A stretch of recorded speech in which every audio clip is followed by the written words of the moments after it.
Hi, everyone, and welcome to this broadcast. Mark DeJesus here. I am your brother from another mother, bringing you insights for your healing and freedom journey, especially when it comes to mental, emotional, and relationship health. Today in this broadcast, what I want to do is get into part 2 on what is OCD, and we're going to focus in on compulsions and understanding what compulsions are. In the previous video, the part 1, I focused in on what obsessions are.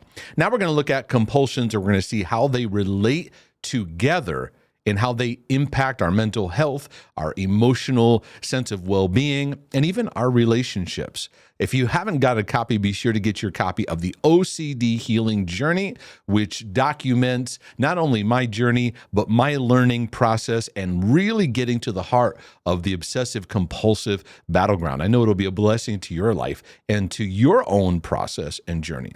Okay, so if we want to understand compulsions, or if we want to understand OCD, we're going to need to understand compulsions. And if we're going to need to understand compulsions, we're going to need to see how they work and manifest.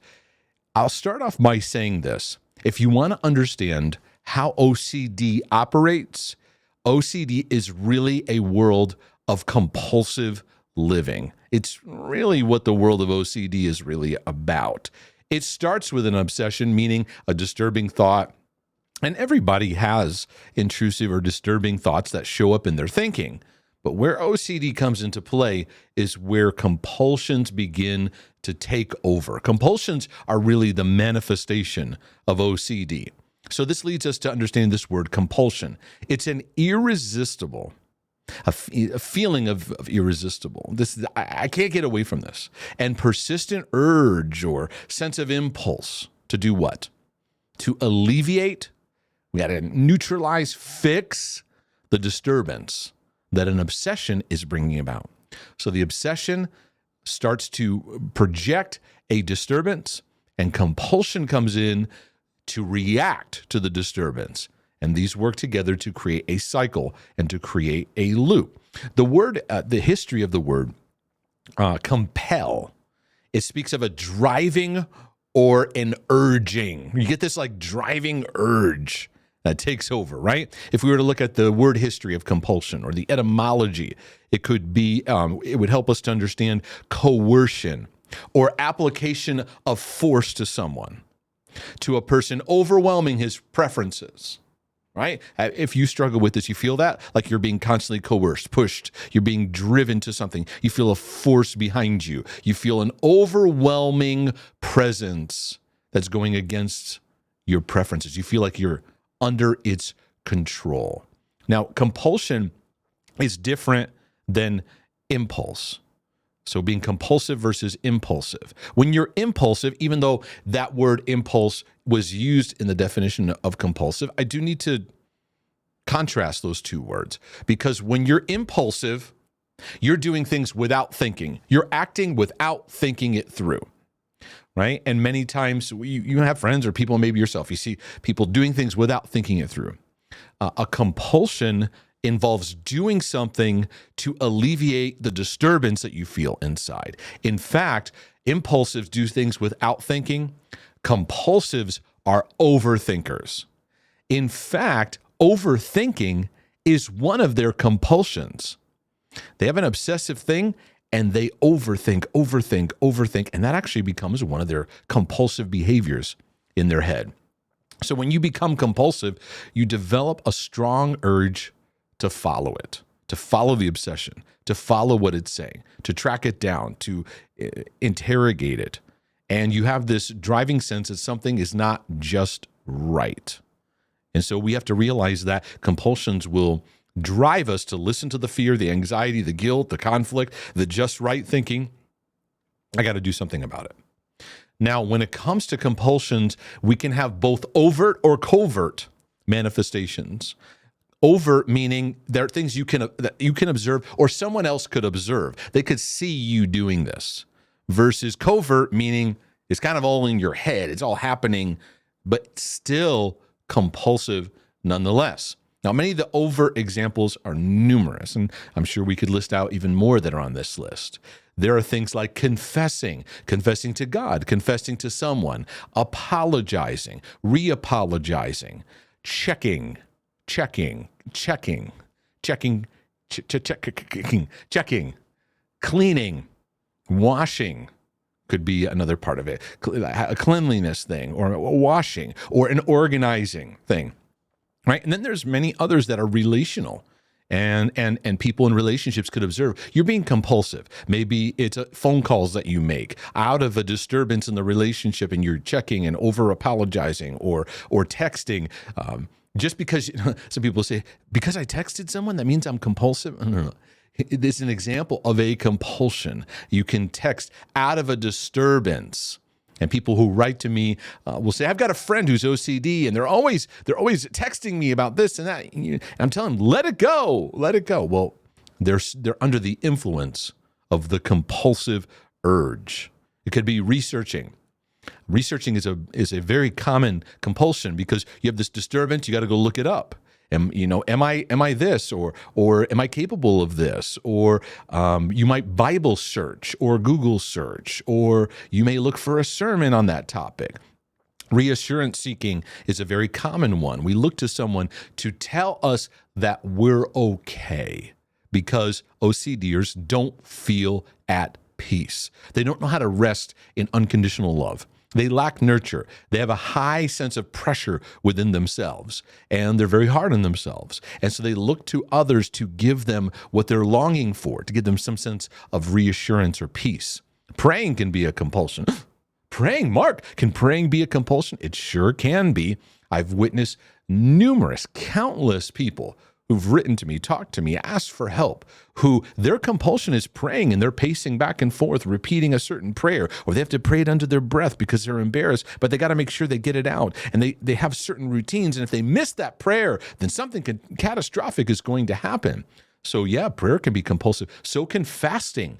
In fact, in the early stages of healing and freedom work with people, I noticed this right up front. There were numerous people that were fasting compulsively. They were fasting out of this sense of disturbance. They pray out of disturbance. They worship out of disturbance. It could be relational things like changing a decision over and over again, going back and forth, breaking up with someone. If you have relationship OCD, telling someone what bothers you, you have to. It's a disturbance, and you're thinking you gotta tell them. You gotta tell them. You gotta let them know something that bugs you. You become obsessive compulsive about correcting people, or somebody offends you. Or we live in a world where people, it seems, are obsessive compulsive about making sure that other person knows their wrongdoing, and you gotta make sure you tell them and make sure that they know. Boy, it can really harm fruitful relationships. Or oversharing. Oversharing and overtalking is a classic compulsion for OCDers, and they do it in very lengthy fashion, and they need to make sure they get every detail across. They need to make sure you know every detail. In fact, they will feel disturbed if they don't share every detail because they feel like they're withholding information. See, this is all serving the distorted perspective. But a big thing, and I'll say this a couple times in the broadcast to drive this home, a big part of the compulsive world of OCD is avoidance. Why? Because avoidance is a pattern of OCD where we respond in such a way that reveals whatever the threat is, whatever the obsession is bringing up, it has power over us. So whatever it does, it spikes fear, and we serve it. So we avoid places that will trigger. We avoid triggering things. And really, part of the healing process is learning how to face those triggering things without serving the compulsion, so we can take our life back and begin to move through the fear, out on the other side, and begin to move forward. That's a big part of the healing journey. But many times compulsions get so strict that many OCDers, they cannot even write the word, they cannot even say it. And they will write to me, and they're putting code as to what the word even is because they don't want to say it. They're sitting down with me, we're meeting, and they keep avoiding the term. They won't say it, they hint around it, kind of like that thing. And all it does is inflame fear and grow the smoke and mirrors of what anxiety is bringing into their life. OCD, it pushes fear like a bully does. So imagine you're walking down a back alley and all of a sudden someone comes up to you and demands, "Give me all your money." And you go, okay, here, take it all. Just don't hurt me. That is how we respond to obsessions when we're in OCD patterns, is we go, okay, take it away. Take my money. Just leave me alone. And what happens is we feed its power, because now the bully can come back and ask us to take our money again, until we get to a place where we stand against the anxiety and start moving forward and walking the journey of healing. Then this cycle will keep going and keep going and keep going. And many OCDers get the subject of avoidance confused, because when they walk through their obsession and walk away from their compulsion, the compulsion goes, "You're avoiding this topic. You're really not saved, and you're just avoiding it," right? So even the whole subject of avoidance gets confusing for them. But basically what we're doing in compulsion is we're giving in to fear's demands and whatever it's saying for us, hoping we'll get relief. But what we've done is we've just empowered the obsessive voice to get louder and stronger in our life. Then there's more covert ones. These are not as easily seen. Sometimes this can get into what's called pure OCD, or where the obsession and the compulsion are all happening up in here. Now, to the trained person, now if I'm with you and I'm interacting with you, I know this stuff's happening and I can see it just by that look in your eyes. It's like you're not exactly paying attention to what I'm saying. Or you might have that look in your face like this. Like you're looking like you're listening, but you're really not. You're in your head and you are ruminating. You are spinning. Many times what we do that can be more covert is we argue. We're debating back. We're trying to reason and solve. And we're trying to take this situation, put it in a perfect box with a perfect bow on it. We debate back. We try to argue. We rationalize the thought away, right? Or the common one is ruminating. We just recycling through. And rumination empowers fear. It makes fear grow and grow because we're sending signals to our whole body, our whole being. I got to figure this out. This thing is really important. So, and then there's just the classic spinning. You're just in a spin cycle over the subject. Counting could be one, rehearsing, replaying a scenario, replaying what you said, replaying what you should have said, replaying what the person said, replaying things in your mind. It creates disturbance, right? And things aren't just right, so you got to go fix it. It's a lot of a mental avoidance. Don't think that. All kinds of little games that we can begin to play. And so what I want to share with you is things, if I've got your attention, if you're like, okay, Mark, I'm getting that I have some of these patterns. I'm going to share with you 10, is it 10? I think it's 10. Yeah, 10 things that you need to know about compulsions. And I'm going to get to the heart of this. And some of this, I pray, will sober you to realize, okay, I need to walk through some help. I need to invest in therapy. I need to walk some pathways to start experiencing healing in my life, because I'm recognizing the impact compulsions are having. The first thing I want you to understand is performing compulsive rituals.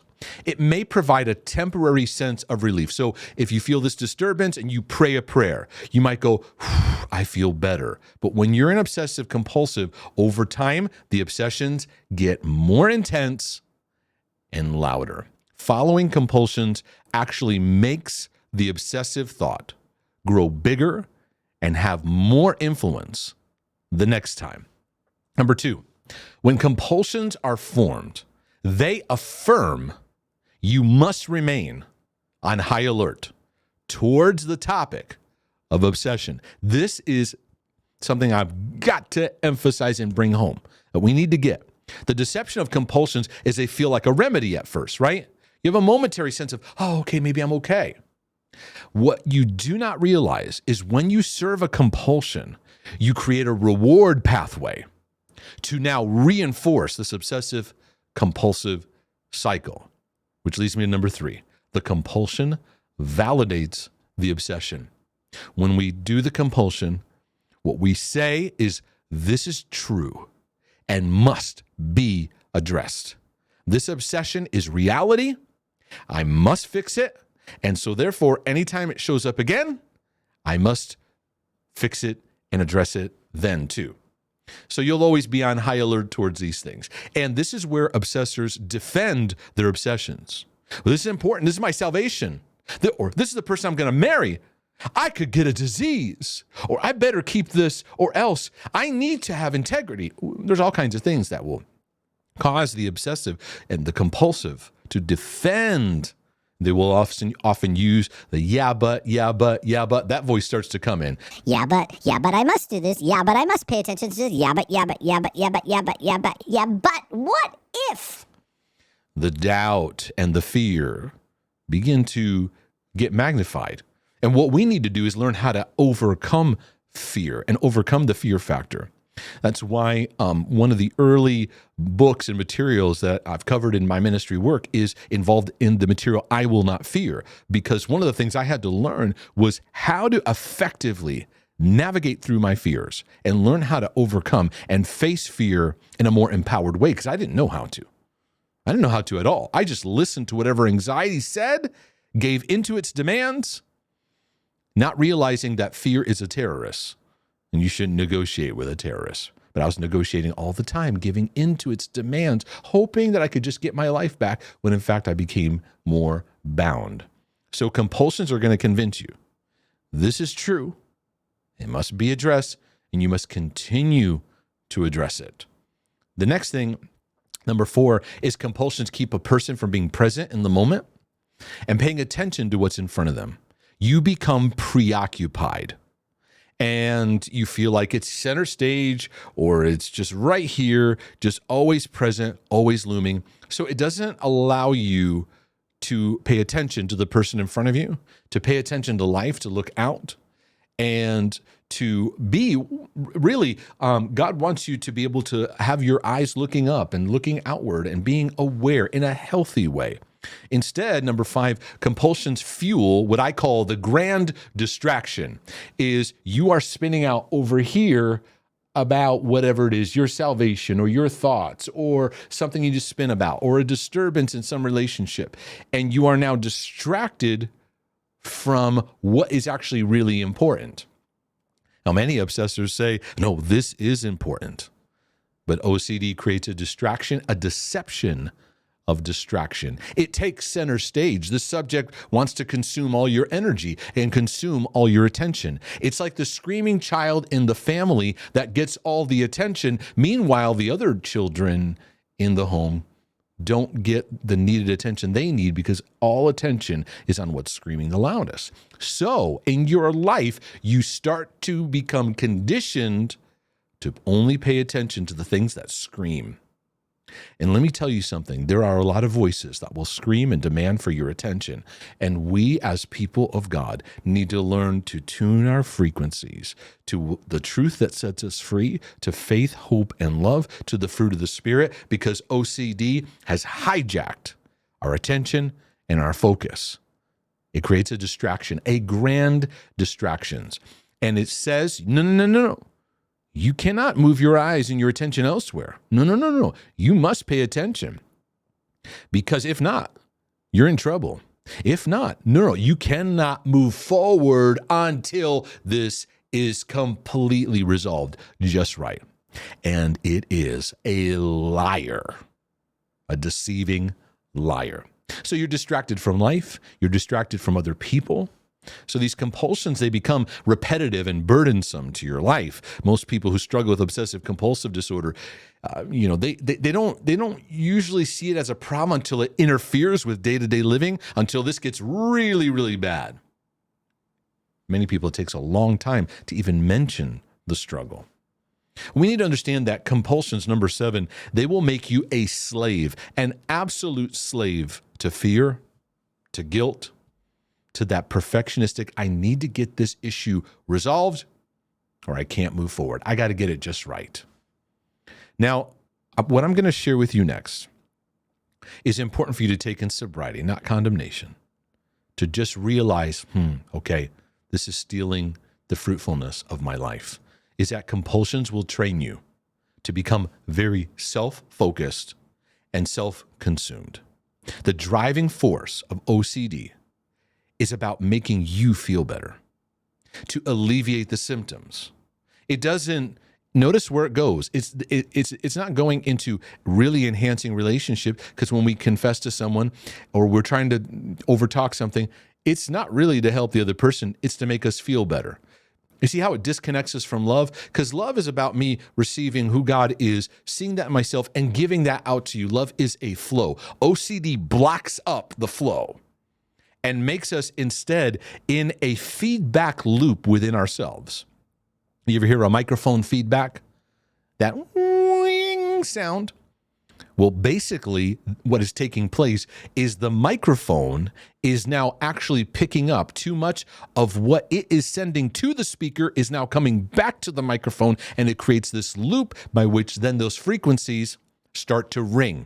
And that's what happens in self-consumed compulsive living. We're in a feedback loop. We're hearing lots of noise, but instead of taking the microphone and moving its position or turning down the volume, which that's the freedom of OCD, is learning to turn the volume down of those voices, because that solves feedback, right? We talk louder and go more, and the feedback gets louder and louder and louder. And we become locked in a self-consumed cycle. That's why many times part of the freedom journey involves getting out of our heads and into our hearts, getting in relationship, learning to connect with people, learning to be vulnerable, learning how to practice unconditional love, to love our neighbor as ourselves, to learn how to see ourselves through the love of God, and learn how to practice that in relationships, because otherwise we get locked in a me world and just making ourselves feel better. And I realized I was living in a very self-consumed life. Compulsions steal our ability to live in peace and with self-control regarding what is going to have our attention and what is going to get our energy and what we're going to act on. I write this in my book. One can feel a loss of self-regulation, even convinced you have become a slave under the forceful emotions that obsession kicks up. As a drug addict becomes controlled by a substance, a compulsive person becomes dominated by their obsessive thoughts, compulsive actions, and even compulsive living. We begin to develop a life chasing disturbance and trying to go around fixing and constantly refixing and editing.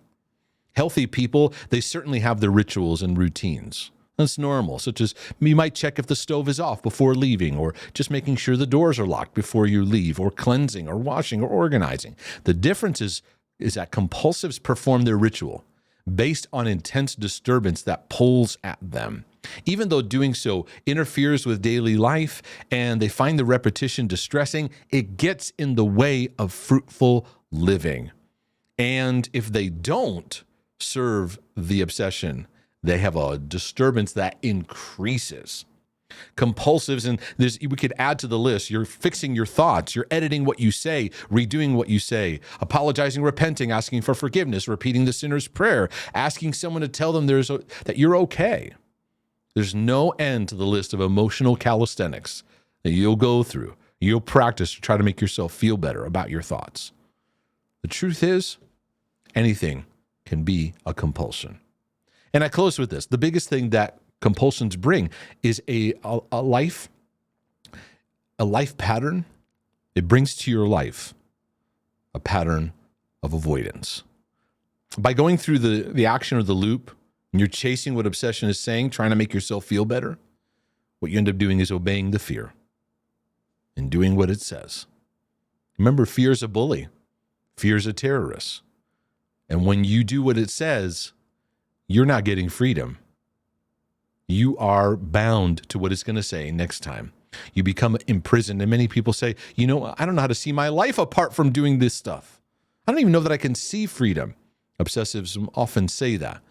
But there is a way of freedom, and there's going to be pathways you're going to have to learn about how to relate to yourself, how to relate to God, how to relate to others in renewed ways. And this is going to be very, very important for your life and for your journey to recognize, and you may need to document as a part of your journaling process. What do obsessions talk about? What areas do they inflame?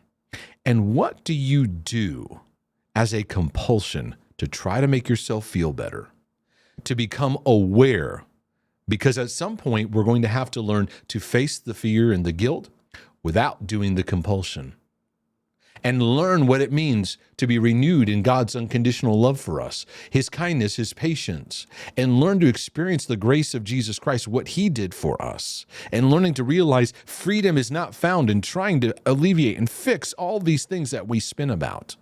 It's going to take a new approach in how you relate to your thoughts. And that's why I want to encourage you to jump in and get a copy of the OCD Healing Journey, because my contribution to the subject is getting to the heart of this battleground and encouraging ways of thinking and approaching your thoughts that will lead you to greater healing and freedom. I pray this is a blessing to your life. If it is, would you click the like button? Would you subscribe? And you can also go to markdejesus.com, where you can subscribe to the email newsletter where I'll keep you updated on future materials and resources. You can also support these broadcasts by clicking on the donate button at markdejesus.com. It's greatly appreciated. You can give a one-time donation or become a monthly supporter. Look forward to see you all next time, Lord willing, and the creek don't rise. But in the meantime, I'm out.